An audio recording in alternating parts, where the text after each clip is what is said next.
Halo semuanya, pada video kali ini kita akan membahas untuk assignment kita, untuk latihan soal kita, bab 8, yaitu latihan soal 8.1 dan 8.2. Oke, ini soal yang 8.1, saya tidak jelaskan lagi karena kemarin sudah saya bahas atau saya jelaskan di akhir video sebelumnya. Oke, saya langsung lanjut ke pengerjaannya.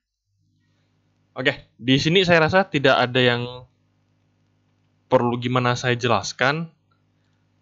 Singkat deh. Jadi ini transaksi penjualan toko Anton, toko Lin.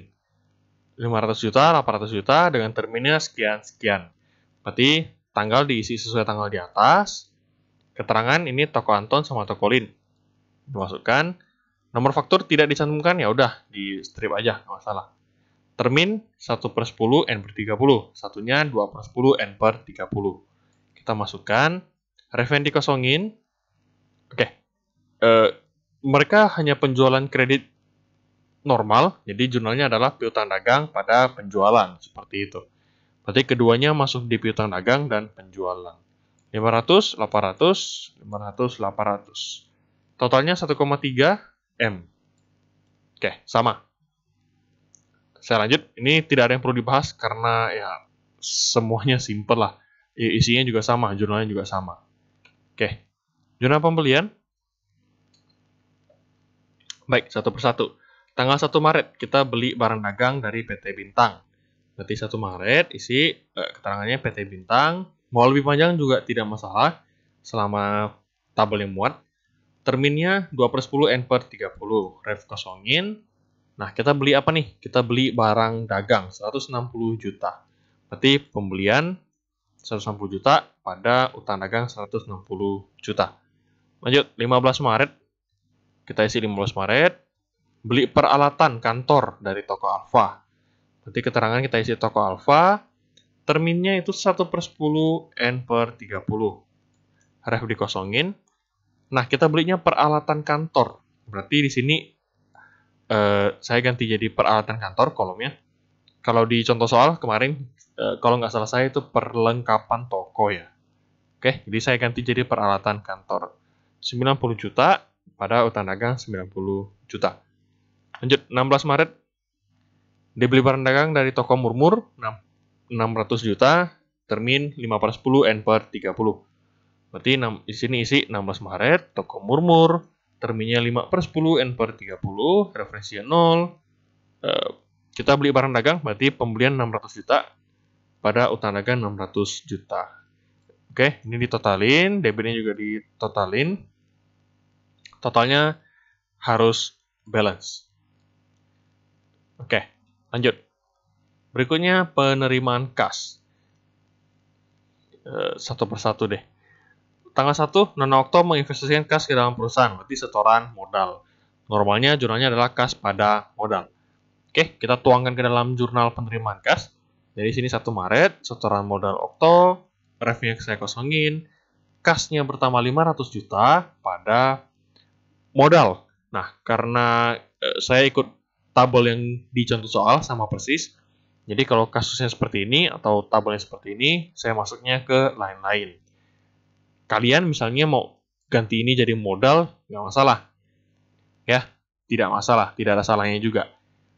Namun karena modal biasanya itu jarang keluar, jarang muncul di transaksi, maka masukin di lain-lain juga tidak masalah.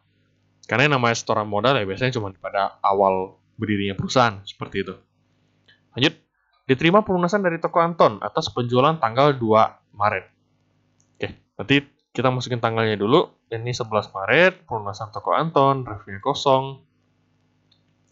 Nah, kita lihat. Diterima pelunasan dari toko Anton atas penjualan tanggal 2 Maret. Tanggal 2 Maret ada apa sih? Oke. Tanggal 2 Maret, kita ada jual barang ke toko Anton. 500 juta, terminnya 1/10 N per 30. Oke. Setelah kita jual, kita terima pelunasan di tanggal 11 dari toko Anton. Baik, jadi nominalnya 500 juta. Nah, setelah kita jual, ada terima aretur nggak? Oke, kalau kita lihat sini, tidak ada retur atas toko Anton. Berarti yang dia bayar itu full 500 juta. Nah, pertanyaan kedua, ada potongan nggak? Sini syarat kreditnya 1/10. Belinya tanggal 2.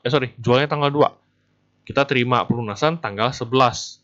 Berarti tanggal 11 masih dalam periode diskon, periode potongan. Maka dapat potongan penjualan sebesar 1%. Oke?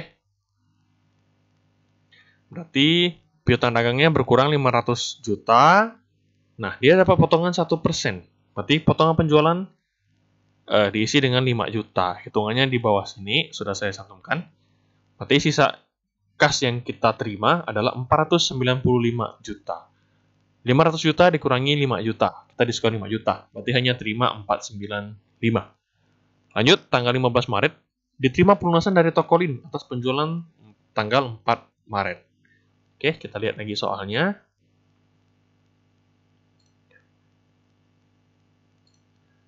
Oke, tadi kita tanggal 15 terima pelunasan dari Tokolin atas transaksi tanggal 4 Maret. Tanggal 4 Maret kita jual ke Tokolin 800 juta, terminnya 2/10. Oke. Berarti total yang kita jual adalah 800 juta. Nah, kita lihat di antara tanggal 4 sampai 15 ada retur nggak untuk Tokolin? Ternyata tidak ada retur. Berarti masih full 800 juta. Oke, pertanyaan kedua. Terminnya 2/10. Nah, kita jualnya tanggal 4, tanggal 15 si Tokolin ini melunasi piutangnya. Oke, tanggal 15 apakah masih termasuk periode potongan? Jawabannya tidak, karena tanggal 15 ini udah hari ke-11. Sedangkan terminnya itu hanya 2/10. Hanya 10 hari. Berarti tidak diberikan potongan penjualan. Berarti full 800 juta aja. Oke, berarti di sini 15 Maret, pelunasan Tokolin, revenue kosongin, kas 800 juta full, pada piutang dagang 800 juta. Last 20 Maret, dijual barang dagang secara tunai sebesar 40 juta. Berarti kita isi sini 20 Maret, keterangannya penjualan tunai, kemudian kita jual secara tunai. Berarti jurnalnya apa? Yaitu kas. Sebelah debit, kreditnya adalah penjualan. Kas pada penjualan sebesar 40 juta. Oke, jadi seperti itu. Nanti ditotalkan masing-masing ini, yang sebelah debit di total, sebelah kredit di total, harusnya kedua ini sama. Oke, lanjut. Jurnal pengeluaran kas 11 Maret dibayar utang ke PT Bintang atas pembelian tanggal 1 Maret. Oke, berarti kita isi ke dalam tabel. Sini tanggalnya 11 Maret, bayar PT Bintang, kemudian revenue kosongin. Nah, kita bayar berapa? Oke, kita lihat ke soalnya kita.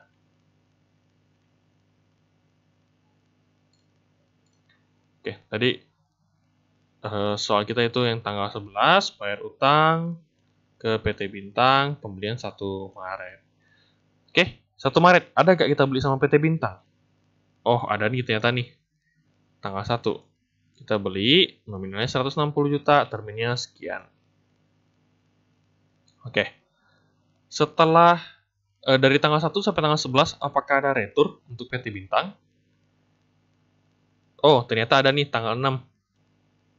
Sebagian barang yang dibeli tanggal 1 Maret, 1 Maret kita beli hanya cuma sama PT Bintang. Berarti itulah yang diretur. Senilai 20 juta, dikembalikan karena rusak.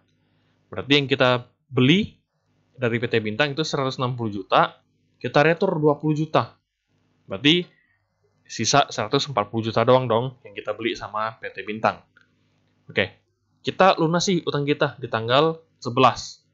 Kita beli tanggal 1, kita lunasi tanggal 11. Oke, periode potongan ini 2/10. Berarti dalam jangka waktu 10 hari kita dapat potongan 2%. Berarti tanggal 11 kita bayar itu masih dalam periode potongan. Karena tanggal 11 itu hari ke-10. Oke, berarti 140 juta tadi kita dapat potongan 2%. Oke, kita coba lihat jawabannya. Oke, Berarti sebelah debit kita buang hutang dagang kita 140 juta. Oke, karena ini 160 juta udah kurangi sama retur 20 juta. Kemudian potongan pembeliannya itu 2.800.000. Ini 140 juta kali 2% sama dengan 2.800.000. Berarti sisanya adalah kas yang kita bayarkan. Kita bayarnya lebih dikit. Harusnya 140 juta, tapi kita bayarnya hanya 137.200 karena kita bayar dalam periode potongan. Lanjut, tanggal 17 Maret dibayar beban angkut untuk pembelian tanggal 16 Maret senilai 6 juta. Berarti pada bagian tanggal kita isi 17 Maret, keterangannya bayar beban angkut pembelian, kemudian normalnya dia jurnalnya apa sih? Berarti harusnya beban angkut pembelian sebelah debit 6 juta pada kas 6 juta. Karena di sini sekali lagi saya samakan tabelnya dengan di contoh soal. Berarti kalau seperti ini harusnya masuk ke bagian lain-lain 6 juta. Lanjut kas 6 juta. Pak, saya lain-lainnya saya ganti jadi beban angkut pembelian. Boleh nggak? Jawabannya boleh. Jadi bukan berarti sama persis kalian harus ikut semua, tidak. Tapi yang penting format, teknis penulisan, semuanya diikuti dengan baik, ya berarti nggak masalah. Yang penting konsepnya benar dulu, gitu. Lanjut.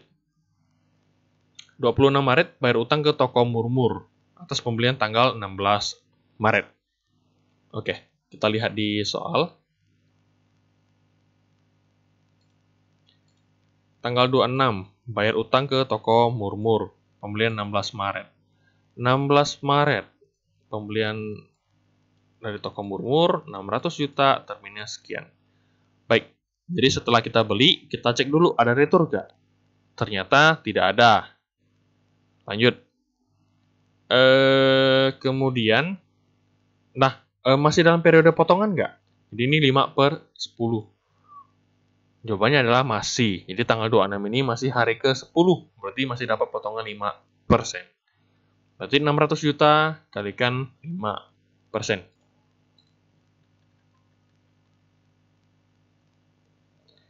Oke, berarti sini tanggalnya 26 Maret, bayar toko Murmur, utangnya berkurang 600 juta. Nah, kita dapat potongan 30 juta. Hitungannya di bawah ini. Ini di sini di bawah, 600 juta kalikan 5%, berarti 30 juta. Oke, berarti yang kita bayar hanya 570 juta. Nanti debitnya sekali lagi ditotalin, kreditnya juga ditotalin, harusnya sama. Oke, jadi seperti itu. Jurnal umum hanya satu, yaitu sebagian barang yang dibeli tanggal 1 Maret, 20 juta dikembalikan karena rusak. Karena 1 Maret kita belinya secara kredit, berarti di sini kita juga jurnal sebelah debitnya adalah utang dagang. Berarti karena kita beli yang utang, kalau kita balikin barangnya berarti utang kita berkurang. Oke, jurnal umum seperti biasa. Sekali lagi, refnya tidak perlu diisi, keterangan juga tidak perlu khusus yang di jurnal khusus ini, di bab 8. Oke, tanggalnya 6 Maret, utang dagang debit, retur pembelian kredit. 20 juta, 20 juta. Oke, latihan soal 8.1 selesai. Kita lanjut ke 8.2. Saya jelaskannya tidak terlalu rinci lagi, karena ya kurang lebih sama lah penjelasannya. Oke, di sini ada beberapa transaksi, jadi ini distributor barang-barang elektronik. Nah, kalian jangan bingung, jika ini jual 2 buah mesin cuci, berarti ini penjualan biasa. Oke, dia toko elektronik, berarti dia jual barang dagangan dia. Jadi ini jangan bingung, Pak, mesin cuci masuk ke mana? Dia toko elektronik, berarti itu adalah barang dagangannya. Ini jual kulkas juga sama, barang dagangan, beli TV juga barang dagangan. Terima pengembalian mesin cuci, ya itu berarti barang dagangan kita yang dikembalikan. Ya, jadi seperti itu. Kita lihat dulu masing-masing tentang transaksi ini masuk ke mana aja. Oke, di sini kita menjual. Kalau menjual, kita lihat secara apa nih? Apakah tunai? Ternyata tidak. Syarat pembayarannya sekian-sekian. Berarti ini penjualan kredit. maka masuk ke jurnal penjualan. Tanggal 9, kita menjual juga secara tunai. Berarti ada kas yang kita terima. Maka ini penerimaan kas. 12, membeli televisi secara kredit. Membeli secara kredit, berarti masuk jurnal pembelian. Lanjut, terima pengembalian mesin cuci PT Indah tanggal 7 Agustus. 7 Agustus kita belinya kredit, berarti di sini juga kita balikinnya kredit. Oke, berarti ini retur dan dicatat ini penerimaan pengembalian mesin cuci, berarti masuk ke jurnal umum. Tanggal 17 kita kembalikan ke PT Cipta atas pembelian tanggal 12. Tanggal 12 kita belinya kredit, berarti tanggal 17 kita retur juga secara kredit. Maka masuk ke jurnal umum. 21, menerima pembayaran, udah pasti penerimaan kas. Karena ada uang yang masuk. Membayar, berarti ada pengeluaran kas. Karena ada kas yang keluar. Oke, membeli perlengkapan kantor secara kredit. Berarti masuk ke jurnal pembelian. Karena dia beli secara kredit. Lanjut, menjual perlengkapan yang sudah tidak terpakai secara seharga 1 juta secara tunai. Berarti kas kita masuk penerimaan kas. Oke, seperti itu. Nah, kita masukin ke jurnalnya masing-masing. Jurnal penjualan saya rasa tidak masalah, jadi saya tidak jelaskan lebih lanjut. Paling ini, N per EOM. EOM itu end of month. Jadi, jatuh temponya itu di akhir bulan. Pokoknya harus di bulan itu bayarnya, sampai akhir bulan. Kalau lewat dari akhir bulan, berarti udah lewat dari jatuh tempo. Seperti itu. Ini saya tidak jelaskan karena ini kurang lebih sama seperti penjelasan sebelumnya. Ini juga tidak saya jelaskan. Paling ini, kalau sebelumnya saya ganti. Di sini adalah peralatan kantor. Di sini saya ganti lagi jadi perlengkapan kantor. Jadi intinya disesuaikan aja. Oke. Seperti itu, tidak ada yang perlu dijelaskan. Saya lanjut. Penerimaan kas. Tanggal 9 saya tidak jelaskan, tanggal 21 deh, saya jelasin dikit deh. Tanggal 21, menerima pembayaran dari PT Indah atas transaksi tanggal 7 Agustus. Oke, kita lihat transaksinya. Tanggal 21, terima dari PT Indah, transaksi tanggal 7 Agustus. 7 Agustus, kita jual 2 buah mesin cuci dari ke PT Indah 10 juta, syaratnya 2 per 15 N per EOM. Oke. Nah, setelah tanggal 7 ada retur nggak? Kita lihat untuk PT Indah tanggal 14 nih, ternyata ada nih. Menerima pengembalian mesin cuci dari PT Indah seharga 4 juta. Oke. Berarti kita jual awalnya 10 juta, kemudian kita si customer balikin nih barangnya nih karena mungkin rusak atau kurang sesuai. Seharga 4 juta. Berarti total yang kita jual ke PT Indah bukan lagi 10 juta, melainkan hanya 6 juta. Jadi 10 juta kurangi 4 juta sama dengan 6 juta. Berarti 6 juta yang tersisa sebagai piutang. Oke. Lanjut, syarat pembayaran 2 per 15. Nah, dia bayarnya itu tanggal 21. Apakah masih termasuk periode 15 hari? Jawabannya adalah masih. Berarti 6 juta dapat potongan 2%.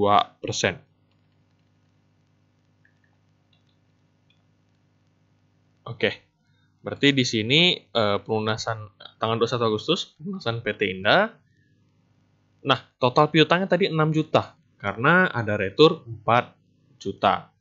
Kemudian potongannya 2%, berarti 6 juta kali 2% sama dengan 120.000. Berarti potongan penjualannya 120.000. Kemudian kas yang kita terima bukan 6 juta, melainkan dikurangi 120.000 menjadi 5880. Seperti itu. Oke, tambahan sedikit untuk tanggal 31 Agustus, kita jual perlengkapan kantor. Jadi mungkin beberapa kejebak, Pak, kok bukan penjualan? Nah, kalau kita jual perlengkapan kantor, jadi gini, perlengkapan kantor itu kita beli bukan untuk dijual, melainkan untuk kita pakai. Oke? Nah, untuk akun penjualan, yang dimasukin ke akun penjualan adalah penjualan barang dagang. Sedangkan perlengkapan kantor itu bukan barang dagang. Itu untuk kantor kita, untuk perlengkapan di kantor kita. Nah, karena kita jual, alasannya adalah tidak terpakai lagi. Oke, karena kita jual perlengkapan kantor, maka yang di sebelah kredit itu bukan penjualan.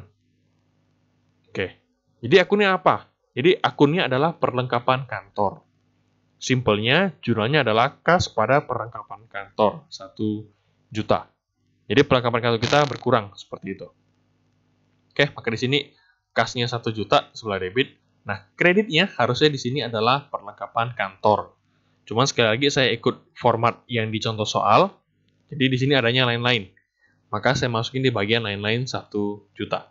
Kalau kalian mau ganti ini jadi perlengkapan kantor juga tidak masalah. Seperti itu. Oke, jurnal pengeluaran kas tidak ada masalah, hanya bayar gaji biasa. Sekali lagi di sini tidak ada akun atau tidak ada kolom beban gaji, maka saya masukin di bagian lain-lain. Cuman kalau kalian mau ganti lain-lainnya jadi beban gaji, boleh, tidak masalah. Seperti itu. Nah, ini untuk jurnal umumnya, retur penjualan dan retur pembelian. Saya tidak jelaskan kembali, karena ini sudah pernah dijelaskan sebelumnya. Oke, jadi seperti itu aja penjelasan assignment kita, hanya 2 soal. Intinya kalian harus bisa identifikasi dulu ini masuk ke jurnal yang mana. Kalau udah bisa tahu, ya pengisiannya itu gampang. Paling untuk transaksi pelunasan, kita bayar utang ataupun terima pelunasan piutang, nah harus hati-hati. Dilihat dulu apakah ada retur, jika ada maupun tidak ada. Nah, poin berikutnya perlu diperhatikan adalah potongan. Ada diskon nggak nih, baik pembelian maupun penjualan? Jika ada, maka perlu dihitung. Seperti itu. Oke, jadi sampai di sini aja untuk pembahasan materi kita. Semoga apa yang saya jelaskan bisa dipahami dengan baik. Dan jika ada teknis pengerjaan yang kalian kurang pahami, cara berpikir atau apapun itu, silakan kalian tanyakan. Oke, jadi semoga apa yang saya sampaikan dapat dipahami dengan baik. Saya akhiri videonya. Terima kasih.